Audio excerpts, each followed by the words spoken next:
The star charts in the Galactic Assembly's archive room glowed with soft blue light. Thousands of systems floated in the holographic display, each one marked with trade routes, territorial boundaries, and diplomatic notes. But in one corner of the galaxy, there was only darkness.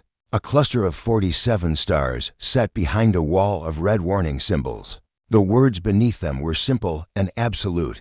Exclusion zone. No entry, no exceptions. Kiraven stood before the display and traced her finger along the edge of the forbidden region. She was young for a Velthari diplomat, barely 100 years old. Her silver skin reflected the blue light of the archive, and her eyes narrowed as she studied the ancient markings. Computer, she said, display historical records for the human exclusion zone. The system hummed for a moment.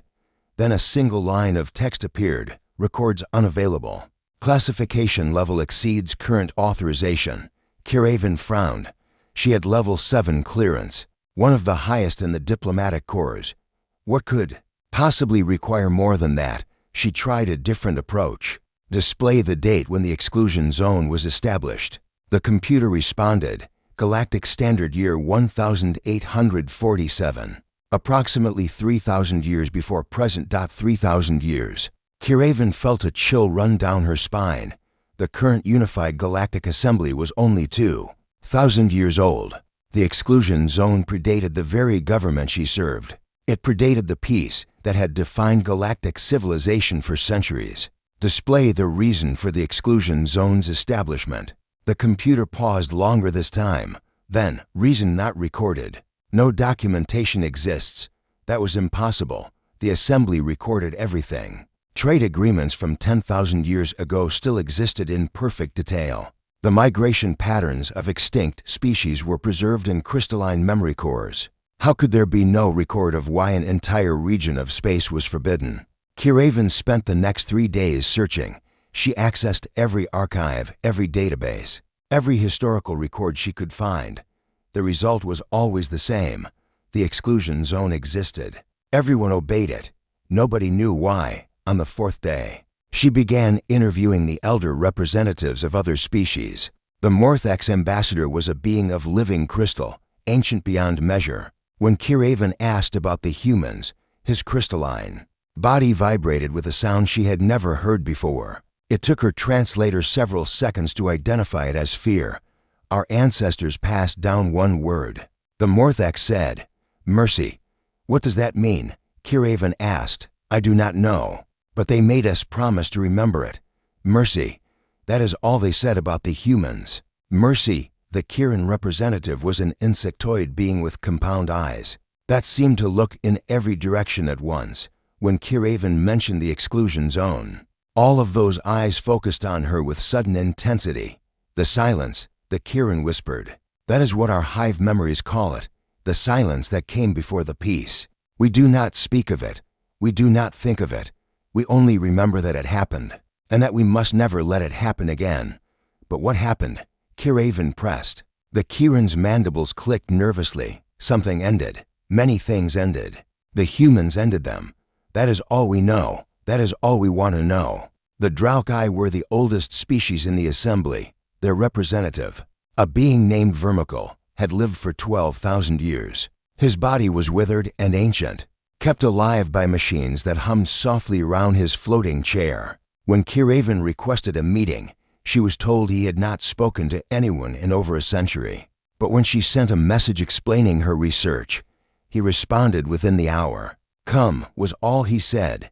Kiraven found him in a private chamber at the top of the assembly spire. The room was dark except for a single window that looked out at the stars. Vermical floated before the window, his ancient eyes fixed on the distant lights. You are asking about the humans, he said. His voice was like wind through dead leaves. Yes, Elder. I am trying to understand why the exclusion zone exists. Vermical was silent for a long moment. When he spoke again, his voice was heavy with something Kiraven could not identify. Grief, perhaps, or shame. I was there, he said. I saw what happened. I am one of the last who remember. Kiraven felt her heart race. Will you tell me? Not yet. But soon, I may have no choice. Events are moving. The Vorn are gathering their fleet. They intend to break the boundary. Kiraven had heard the rumors. The Vorn hegemony was a coalition of younger species who had risen to power. In the last 500 years, they were aggressive, ambitious, and utterly convinced that the old ways were nothing but superstition. Their leader, Admiral Vesic, had been giving speeches about the resource monopoly of human space for months. They would not dare, Kiraven said. The exclusion zone has stood for 3,000 years. The young do not remember, Vermicle replied. They have known only peace. They think peace is the natural state of the galaxy. They do not understand that peace is a gift that was purchased at a terrible price. What price, Elder? Vermicle turned to face her. His eyes were deep and dark, filled with memories that Kiraven could not imagine. The humans showed us what they were capable of, he said. Then they locked themselves away so they would never have to do it again. The exclusion zone is not a prison, young one. It is a promise that has kept this galaxy alive for 3,000 years. Before Kiraven could respond, an alert chimed through the chamber. She checked her communication device and felt the blood drain from her face. The Vorn. She whispered, "They have announced their fleet. For 100 warships. They launch in 3 days." Vermicle closed his eyes. For a moment, he looked impossibly tired. Then he straightened in his floating chair and pressed a button on his armrest. "This is Vermicle of the Dralkai," he said. His voice was stronger now, filled with an authority that made Kiraven take a step back. "I am calling an emergency session of the Unified Galactic Assembly. Full attendance required. No exceptions." He released the button and looked at Kiraven. "You wanted to know the truth. Young one, in 3 days, the entire galaxy will learn it. I only hope it is not too late." The emergency session was held in the Grand Chamber, a vast amphitheater that could hold representatives from every species in the assembly. Usually, it was only half full. Today, every seat was taken. Thousands of beings from hundreds of worlds watched as Vermicle floated to the central platform. The Vorn delegation sat in the front row. Admiral Vesic was there, his muscular form armored in ceremonial plates that gleamed under the chamber lights. He looked at Vermicle with barely concealed contempt. "We have gathered to witness the desperate gasps of an old order," Vesic said, his voice carrying through the chamber. "The Dralkai cling to superstitions that have held this galaxy hostage for too long. We will not be ruled by fairy tales." Vermicle waited until the murmurs died down. Then he spoke. 3,000 years ago, I was a young Dralkai, barely 1,000 years old. The galaxy was not as you know it today. There was no assembly. There was no peace. There was only war. He pressed a control, and the center of the chamber filled with holographic images. Kiraven gasped. She had never seen anything like it. Planets burned. Fleets clashed in the darkness between stars. Species she had never heard of screamed and died in the void. The images were old and degraded, but their horror was perfectly clear. "The Devour swarms," Vermicle said. "They consumed entire civilizations. Trillions of lives ended to feed their endless hunger. The Harvester clans. They treated sentient beings as livestock, selling populations into slavery and extinction. The Krix Empire.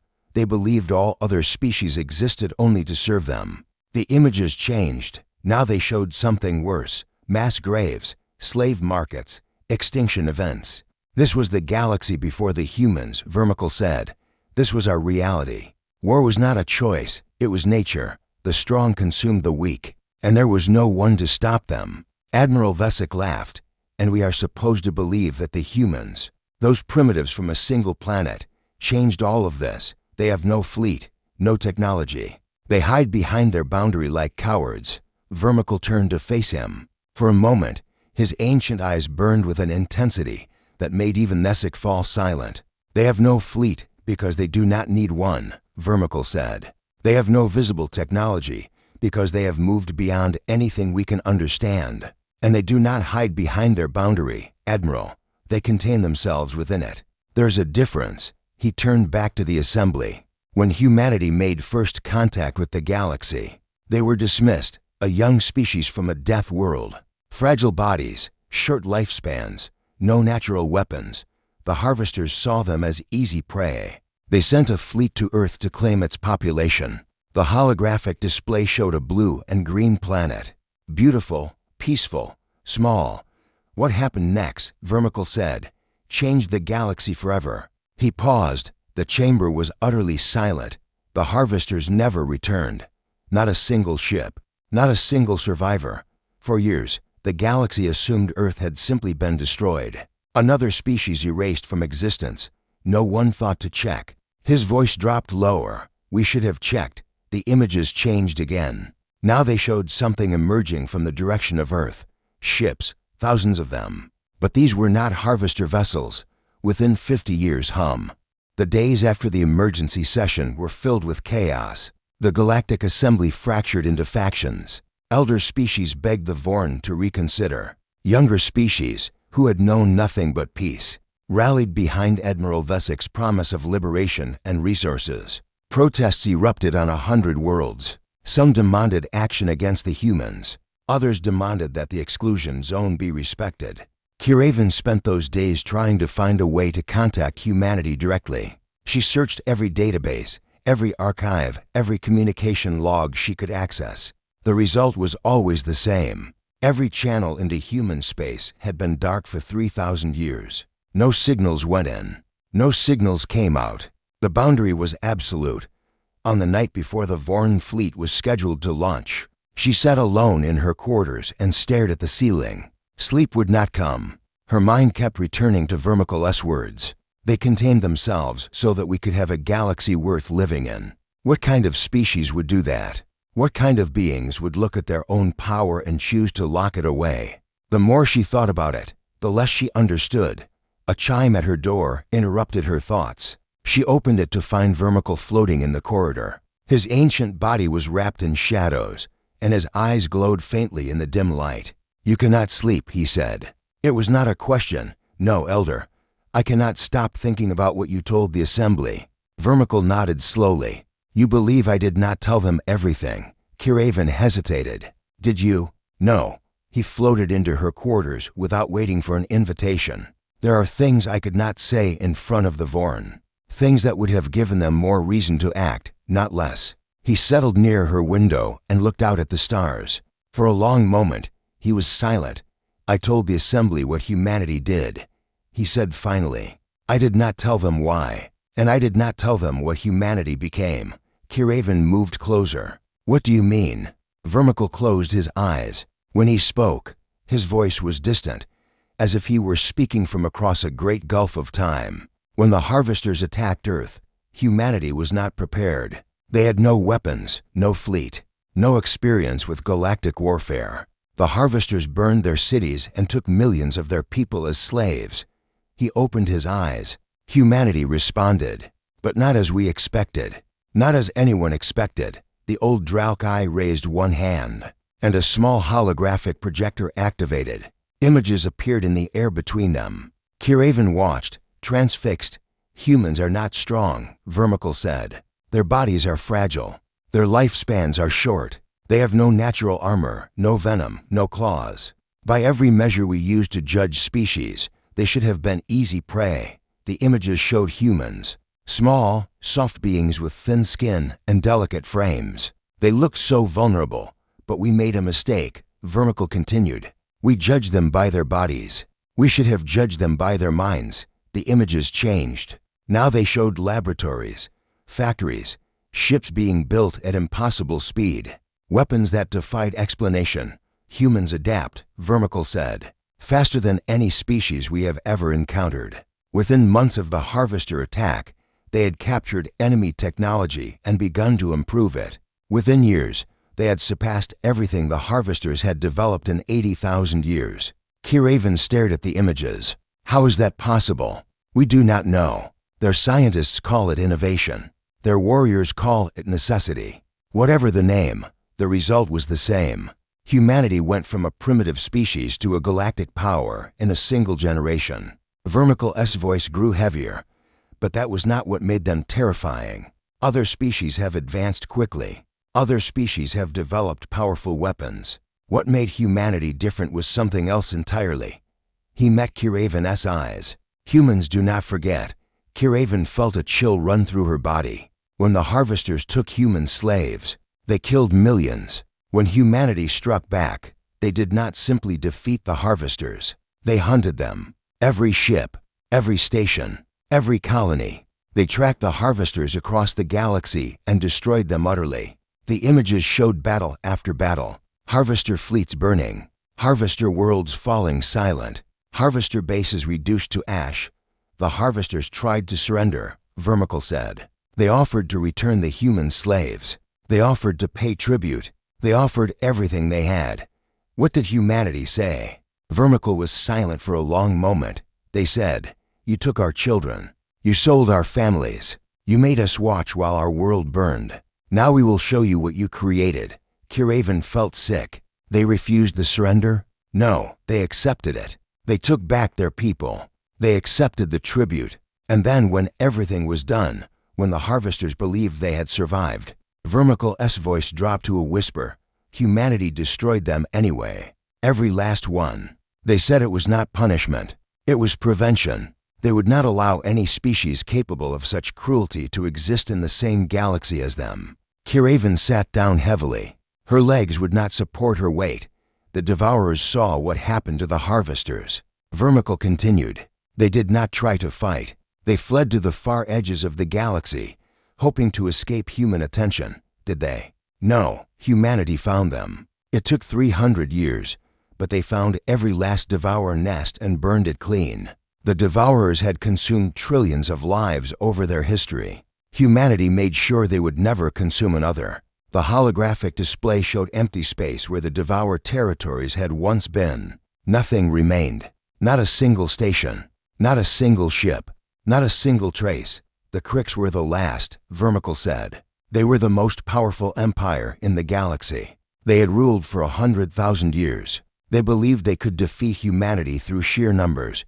What happened? Humanity did not even fight them. They simply waited. They let the Cricks send fleet after fleet into human space. None of them returned. No distress signals. No debris. Nothing. The Cricks lost 10,000 ships and never saw a single human vessel. Vermicle turned off the holographic display. After 2 years, the Cricks Emperor went mad. He ordered his own people to surrender, even though they had never technically been defeated. He said he could not fight an enemy he could not see. He said he could not make war against ghosts. And humanity accepted his surrender? Yes, but they had conditions. The Cricks Empire was dissolved. Their weapons were destroyed. Their military was disbanded. And every Cricks citizen was required to learn the history of every species the Cricks had enslaved. Vermicle looked at Kiraven with ancient eyes. Humanity did not want to destroy the Cricks. They wanted to transform them. And they succeeded. The Cricks are still among us today. They are among the strongest advocates for peace in the Assembly. They remember what they were, and they never want to be that again. Kiraven struggled to process what she was hearing. But if humanity could do all of this, why did they withdraw? Why did they lock themselves away? Vermicle was quiet for a long time, because they were afraid. He said finally, afraid? Of what? Who could threaten them? Not afraid of external threats, young one. Afraid of themselves. He floated closer to her. I was present at the final conference, the one where humanity announced their withdrawal.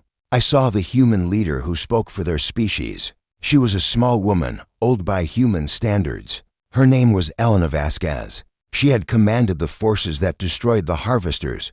What did she say? She told us a story. When she was young, before the harvesters came, she had been a teacher. She taught children. She loved peace. She hated violence. Vermicle's voice grew heavy. Then the harvesters took her students. They killed some.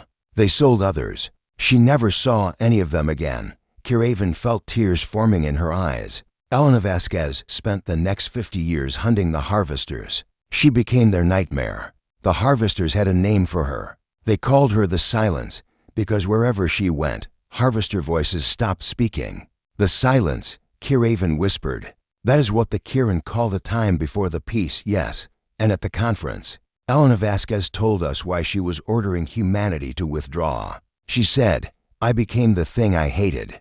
I became a monster to destroy monsters. And now, every time I look at the galaxy, I see more monsters. Species that enslave. Species that conquer. Species that hurt the innocent. And I want to destroy them all. Vermicle's eyes were filled with something ancient and terrible. She said, "I cannot trust myself. I cannot trust my people. We have tasted vengeance, and we have found that we are good at it. Too good. If we stay among you, we will find reasons to use our power. We will find enemies who deserve destruction. And one day, we will look at the galaxy and see nothing but enemies." Kiraven understood now. They withdrew to protect us from themselves, yes, and to protect themselves from becoming what they had destroyed. Humanity looked into the darkness of their own nature and saw no limit to what they could do. So they drew a line, the exclusion zone, a boundary they would not cross unless forced. He moved toward the door. Admiral Vesic believes he is going to challenge a weak and outdated species. He does not understand. Humanity is not weak. They have spent 3,000 years watching us, learning, improving. If they are forced to act again, he paused at the doorway. They will not be the reluctant warriors they were before. They have had 3,000 years to prepare, 3,000 years to remember why they withdrew, 3,000 years to fear what they might become. Vorn fleet moved through empty space, like a blade through water. 400 warships, each one bristling with weapons, each one crewed by soldiers eager for glory. Admiral Vesic stood on the bridge of his flagship and smiled as the stars passed by. Report. He commanded. His tactical officer checked the displays. "We crossed the exclusion zone boundary 6 hours ago, Admiral. No contact, no resistance, no signals of any kind." Vesic nodded with satisfaction. "As I predicted, the humans are nothing but a myth. The elders have been lying to us for centuries." Around him, his officers exchanged relieved glances. They had all been nervous about this mission, though none of them would admit it. The stories about humans had been told for so long that even the most skeptical among them had felt a trace of fear. But now, with each passing hour of silence, that fear was fading. "Continue on course," Vesic ordered. "We will reach the nearest human colony in 12 hours. I want full scans of everything we pass. Document their technology. Find their weaknesses." "Yes, Admiral." The fleet pushed deeper into human space. The stars here looked the same as stars everywhere else. The void was just as empty, just as cold. There was nothing special about this region, nothing that justified 3,000 years of fear. Vesic began to relax. He had been right all along. The exclusion zone was nothing but a tool of control. The elder species had used it to keep the younger races in line. Well, no more. After today, everyone would see that there was nothing to fear from humanity. Then the sensors went dark. It happened without warning. One moment, the displays were showing normal readings. The next, they were blank. Every screen, every system, every instrument that looked outward simply stopped working. "What is happening?" Vesic demanded. His officers scrambled to respond. "Unknown interference, Admiral. We are trying to restore the sensors. Is it an attack?" "We do not think so. There is no damage to the ship. The systems just stopped receiving data." Vesic felt the first hint of unease. He pushed it down. "Get them working again."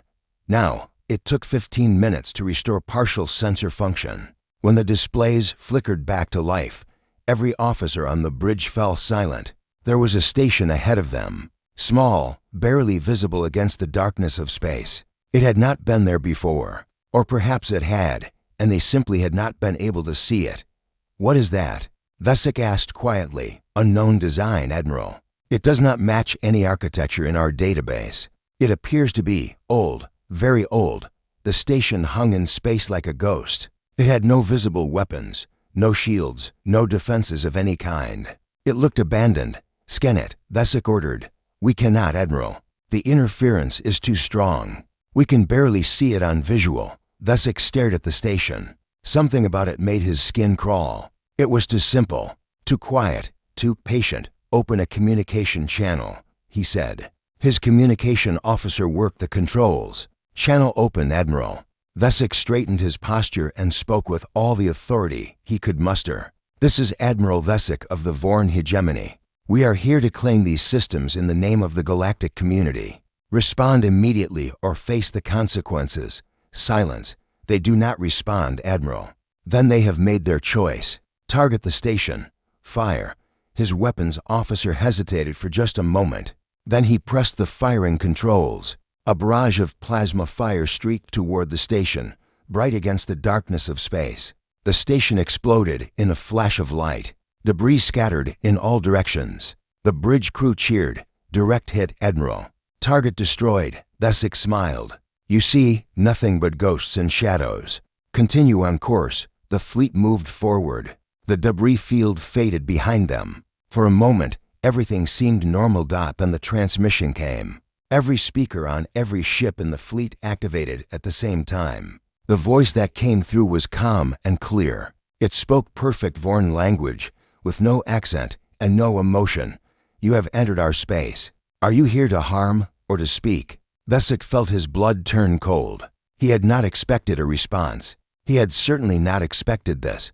This is Admiral Thesick, he said, forcing confidence into his voice. We are here to claim what has been hoarded from the galaxy for too long. Your isolation is over. There was a pause. Then the voice spoke again. We understand. You have chosen harm. We are sorry. The transmission ended. Thesick looked around his bridge. His officers were frozen, waiting for his orders. He opened his mouth to speak. Then half his fleet died. There was no warning, no weapons fire, no energy signatures. 200 ships simply stopped. Their lights went dark. Their engines fell silent. Their life support systems ceased to function. In the space of a heartbeat, 200 crews began to suffocate in the cold darkness of the void. What happened? Thesick screamed. Report, someone report. His tactical officer was pale, his hands shaking. Admiral, 200 ships. They are just dead, no damage, no attacks. They just stopped working. That is impossible. I know, Admiral, but I am reading zero power signatures from half our fleet. They are gone. Thesick gripped the railing of his command platform. His mind raced. What kind of weapon could do this? How could anyone disable 100 ships simultaneously without leaving any trace? The transmission came again. The same calm voice, the same empty emotion. That was not retaliation. That was clarification. You now understand we can end this. We are asking again, are you here to harm or to speak? Thesick stared at the communication display. His hands were shaking. Around him, his officers waited in terrified silence. He had two choices. He could retreat. He could admit that he had been wrong, that the elders had been right, that humanity was everything the stories claimed. Or he could press forward. He could prove that this was just a trick, a one-time weapon that had been depleted. He could show the galaxy that he was not afraid. Pride won over reason. Continue on course. He ordered. All ships, maximum speed. We will not be intimidated by tricks. His officers hesitated. Several of them looked at him with expressions of pure disbelief. But they obeyed. The Vorn had always obeyed their commanders. The remaining 200 ships accelerated toward the heart of human space. Kiraven watched the reports coming from the Assembly's communication center. The images were grainy, transmitted across vast distances, but they were clear enough. 200 ships, she whispered. Gone in an instant.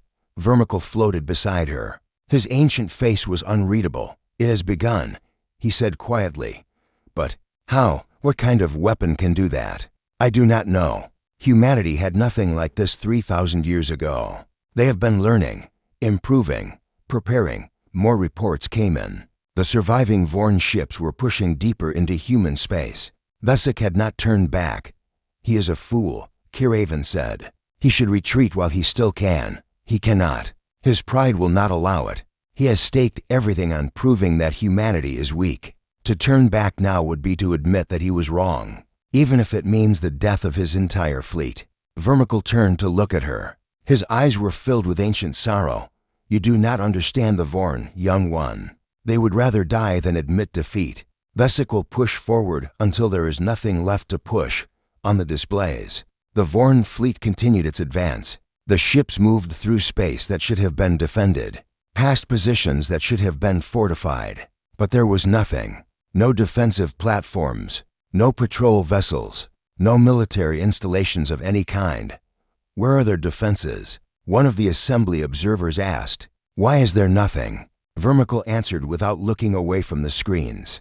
Because they do not need them. You saw what they did to 200 ships without firing a single shot. Their defenses are beyond anything we can understand. The fleet pushed deeper. Hours passed. Still nothing. Some of the Vorn officers began to relax. Perhaps the attack had been a one-time event. Perhaps they were safe now. Then they reached the first human world. The reports showed a planet of breathtaking beauty. Blue oceans, green continents, cities that sparkled in the sunlight. It looked like paradise, and it was completely undefended. No orbital platforms, no shield generators, no weapons of any kind. Just a world full of people going about their lives. Vesic ordered his ships to take up bombardment positions. His voice came through the communication channels, broadcast to the entire fleet. You see, they are helpless. All their tricks and technology, and they cannot protect their own worlds. We will begin by destroying this planet. Let that be our message to humanity. Kiraven felt sick. He would not. He cannot be that mad. He is exactly that mad, Vermical replied. And he is about to learn why humanity does not fear such threats. On the displays, the Vorn ships began charging their weapons. Targeting solutions were calculated. Firing sequences were initiated. Then a single ship appeared between the Vorn fleet and the planet. It was small, perhaps a quarter the size of the smallest Vorn vessel. It had no visible weapons, no shields, no armor. It looked like a shuttle, not a warship. A transmission came through. This time, the voice was different. It was a woman's voice, warm and calm. Good morning. My name is Commander Yuki Tanaka of the Human Diplomatic Corps. I have been sent to ask if... The Vorn fleet followed Commander Tanaka's small vessel through human space. Admiral Vesic stood on his bridge and watched the stars pass by, his mind churning with confusion and fear. He had expected fortresses. He had expected weapons platforms and patrol fleets and all the signs of a military power. Instead, he found gardens. The first human colony they passed was a world covered in forests. Cities rose from the trees like crystal sculptures, their towers reaching toward the sky. Ships moved through the atmosphere, but they were transports and pleasure craft, not warships. Children played in parks. Families walked through open streets. There was no fear, no tension, no sign that a hostile fleet was passing overhead. They do not even look up, one of Vesic's officers whispered. Do they not know we are here? They know. Tanaka's voice came through the communication channel. They trust that the situation is being handled. They have more important things to do, more important than an invasion. You are not invading. You are visiting. There's a difference. Vesic said nothing. He watched the peaceful world fall behind them and felt something strange stirring in his chest. It took him a moment to identify it. Shame. The fleet passed 3 more human colonies. Each one was the same. Beautiful worlds filled with people living in peace. No military presence, no fear. Just life, happening as if the galaxy's most fearsome species had nothing to worry about. How? Vesic finally asked. How can they live like this? They have no defenses, no protection. Anyone could attack them. Tanaka's response was gentle. Admiral, you brought 400 warships into our space. 200 of them are now dead. Another 7 died while we were talking. You have the largest fleet in the current galaxy, and you have not even seen a human weapon. She paused.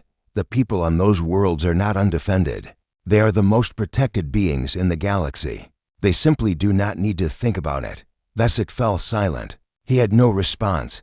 After several more hours of travel, Tanaka's vessel began to descend toward a planet unlike any of the others. It was not covered in cities or forests. It was covered in stone.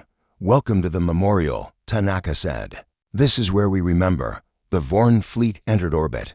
Below them, the planet's surface stretched out in all directions, and every inch of it was carved with names, billions of them, trillions of them, carved into stone that covered mountains and plains and the bottoms of dried oceans. Names and scripts from 1,000 different species, each one preserved perfectly for eternity. What is this? Vesic whispered. This is the reason we withdrew, Tanaka replied. This is the reason we guard our borders.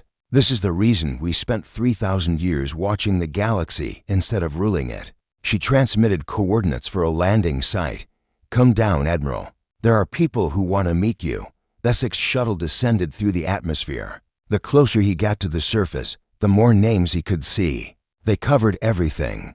Every rock, every cliff face, every structure that humans had built. Names upon names upon names, stretching to the horizon and beyond. He landed near a group of humans who were waiting in a small plaza. They were not soldiers.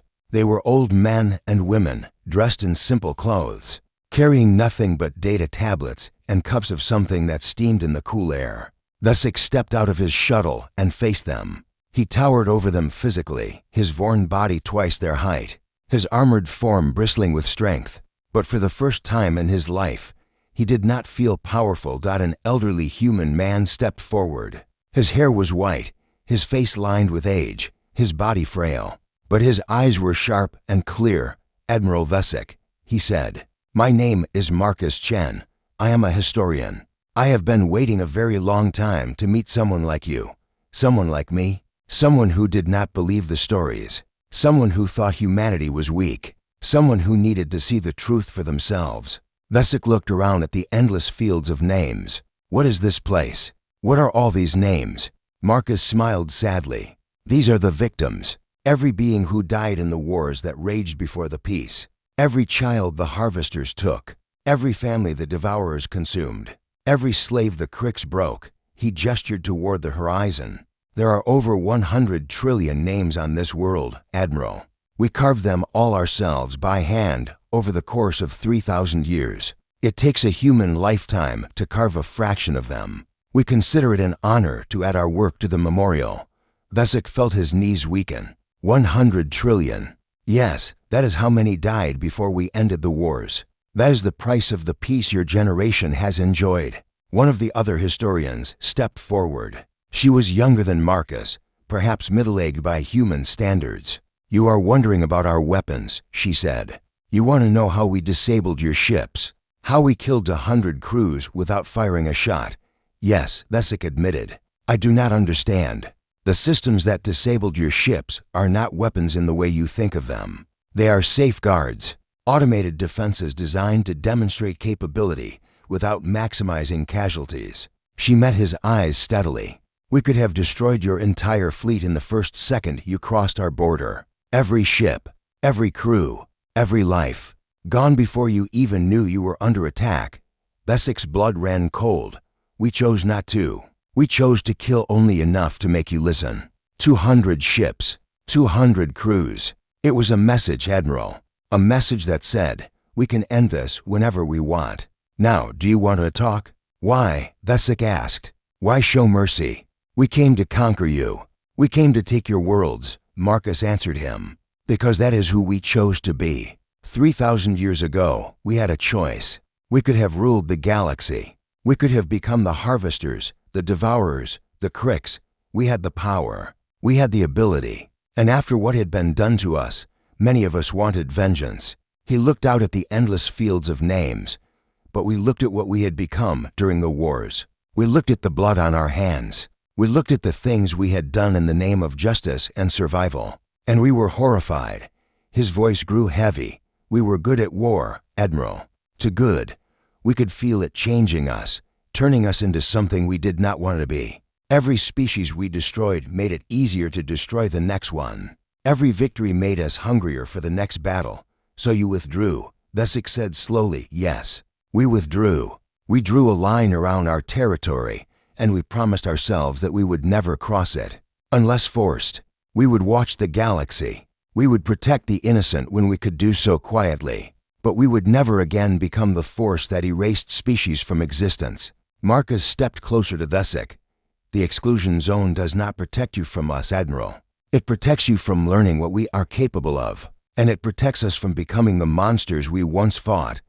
Thesic looked at the old man. He looked at the endless names carved into stone. He looked at the small, fragile humans who had built a monument to their own capacity for violence, and then locked themselves away to prevent it from happening again.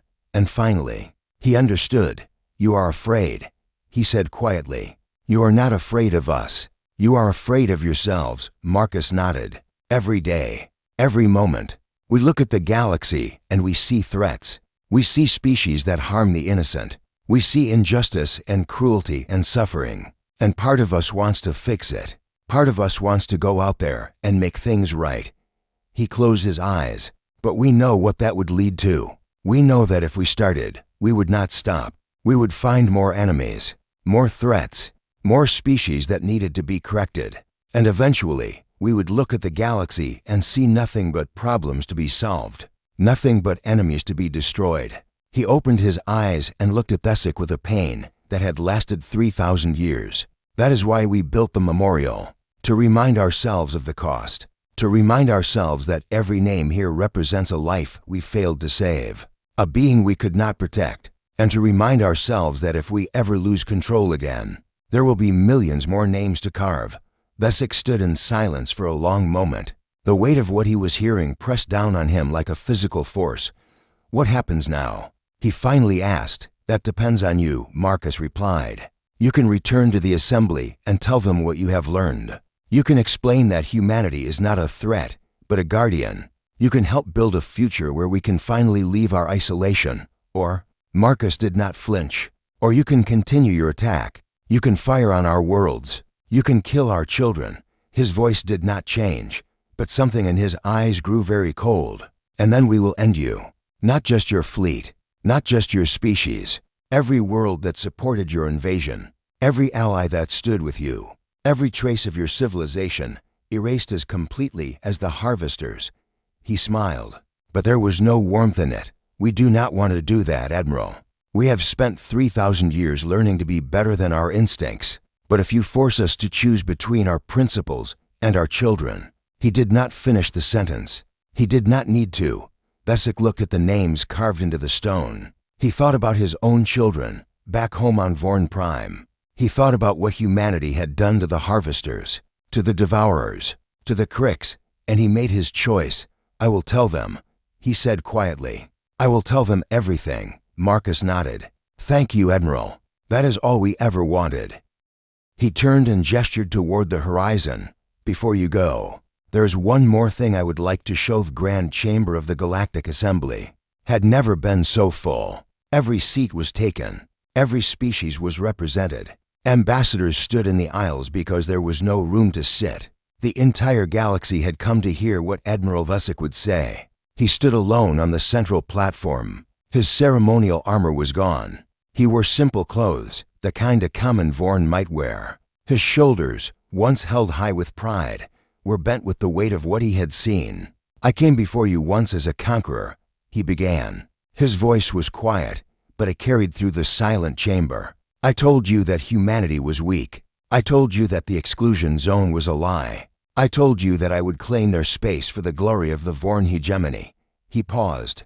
I was wrong. The chamber remained silent. No one moved. No one spoke. I took 400 warships into human space. 207 of them were destroyed. Not in battle. Not by weapons we could see or understand. They simply stopped working. Their crews died in the darkness, and we never saw a single human vessel. He looked around the assembly. The humans could have killed us all. Every ship, every crew. In the first second we crossed their border, they chose not to. They killed only enough to make us listen. Murmurs rippled through the crowd. Thesic raised his hand. I know what you are thinking.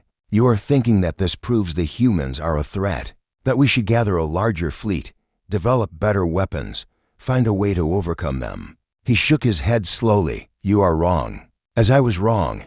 He pressed a control on the platform, and a holographic image appeared in the center of the chamber. It showed a planet covered in carved stone, names stretching from horizon to horizon.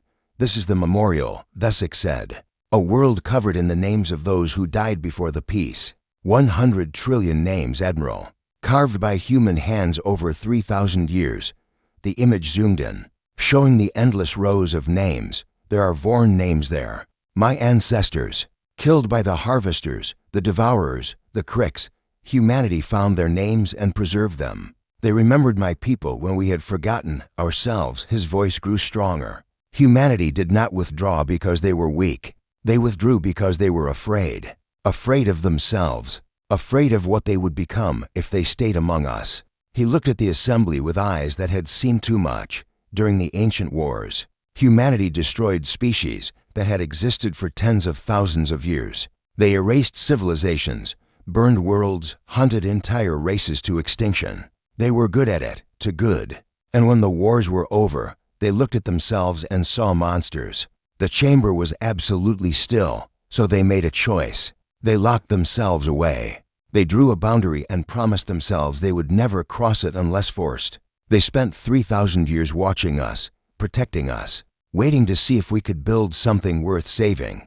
He deactivated the hologram. We have. The peace we have known, the civilization we have built. The assembly itself, all of it exists because humanity gave us the chance to become better. They could have ruled us. They could have conquered us. They could have made us into whatever they wanted. His voice dropped to almost a whisper.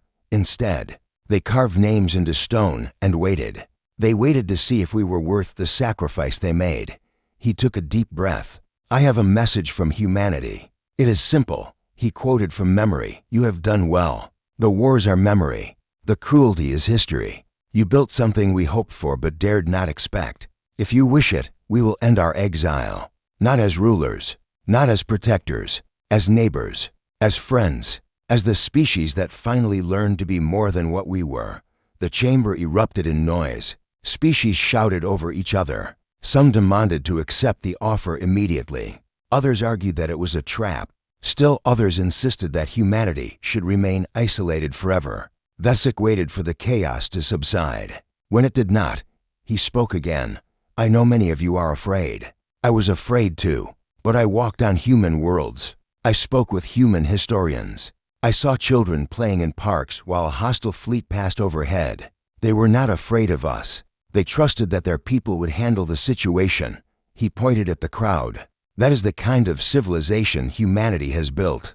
A civilization where children do not learn to fear the darkness. A civilization where peace is not a hope but a reality. A civilization that has the power to destroy any threat in the galaxy and chooses mercy instead. He lowered his hand. The assembly will vote. That is our way. But I am asking you, begging you to choose hope. To choose to welcome humanity back among us. To finally thank the species that gave us everything we have. He stepped back from the platform. I have said what I came to say. The rest is up to you. The vote lasted 3 days. Species argued and debated and threatened and pleaded. Old wounds were reopened. Ancient fears were dragged into the light. Some claimed that humanity was too dangerous to ever be trusted. Others argued that the galaxy owed humanity a debt that could never be repaid. In the end, it was not unanimous.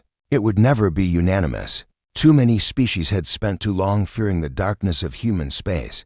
But it was enough. By a margin of 73%, the Unified Galactic Assembly voted to open the border. The exclusion zone was redesignated as the Human Cooperative Territory. For the first time in 3,000 years, ships from every corner of the galaxy were invited to enter human space, not as invaders. As guests, Kiraven was on the first official diplomatic vessel to cross the boundary. She stood at the viewport as the ship passed through space. That had been forbidden for her entire life. The stars looked the same as they did everywhere else. But something felt different. Something felt like coming home. They were met by a small fleet of human vessels. Not warships, transport ships, pleasure craft, scientific vessels. Ships designed for peace, not war. A human woman appeared on the communication screen. She was middle-aged, with warm brown eyes and a smile that made Kiraven want to smile back. Welcome to human space, the woman said. My name is Admiral Maya Santos. I have been waiting my whole life for this day.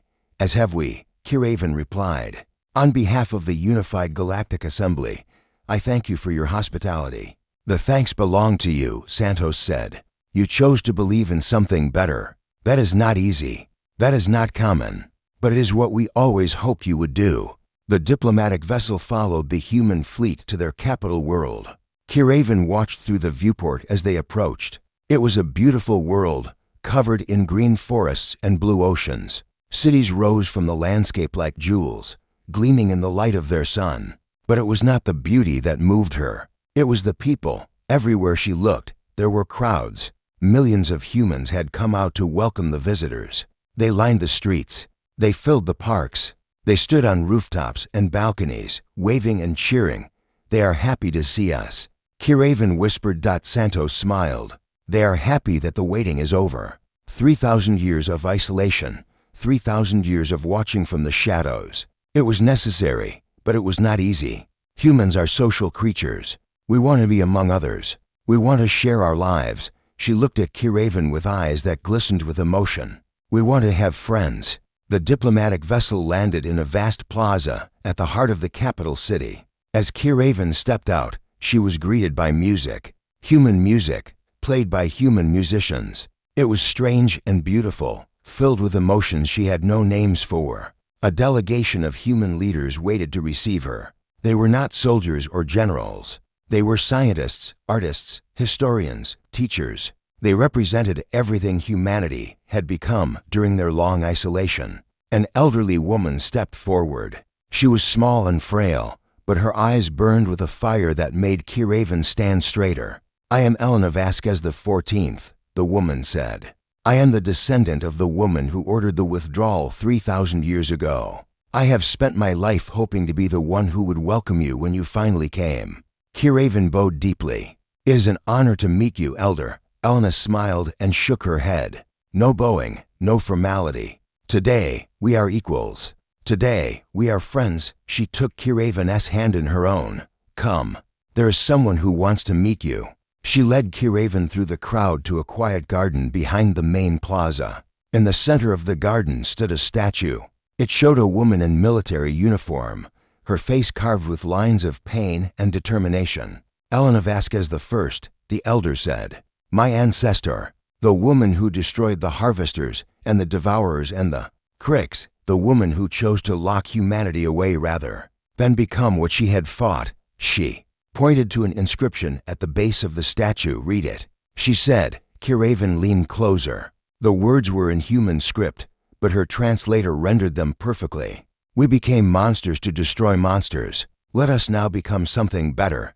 Kiraven felt tears forming in her eyes. She had studied history for centuries. She had read about wars and empires and the rise and fall of civilizations. But she had never seen anything like this. A species that had looked at its own power and chosen to restrain itself. A species that had carved reminders of its own capacity for violence, so that it would never forget the cost. Why? She asked. Why did you do it? You could have ruled the galaxy. You could